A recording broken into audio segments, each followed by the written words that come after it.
A sequel to 2006's tepidly received Two Worlds, Two Worlds 2 is looking to rock the open-world fantasy RPG boat with a crazy magic system and slick loot mechanic. But between some inconsistent art design, awful voice acting, and clunky controls, Two Worlds 2 stumbles.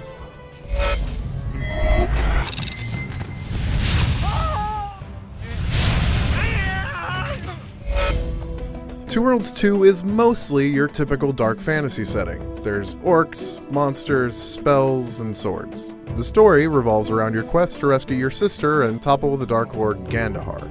If that sounds familiar, it should. This is all Fantasy 101.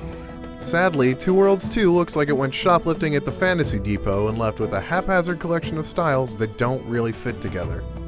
Meanwhile, the character animation looks about 15 years old and the voice acting is awful. Yeah, damn neighbor.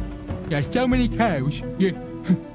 Which is too bad, considering there's some really cool lighting and spell effects in there.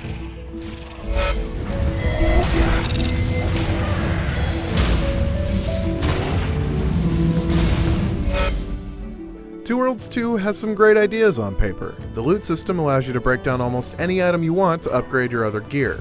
The spell system uses cards that allow for total customization of spells and get you some crazy effects. Unfortunately, the game doesn't control well. It uses too few buttons for too many things, like the left trigger runs, sneaks, and aims in sniper mode. It doesn't seem like much thought was put into things. Meanwhile, the quests almost all devolve into gather this and kill that, and they don't always work correctly.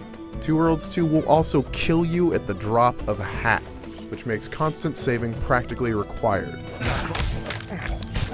It's too bad that the triumph I felt in completing an encounter often felt more like grim satisfaction than enjoyment.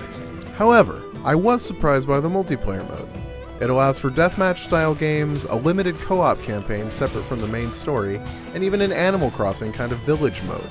It's not enough to offset the missteps of the rest of the game, but it's certainly a cool addition.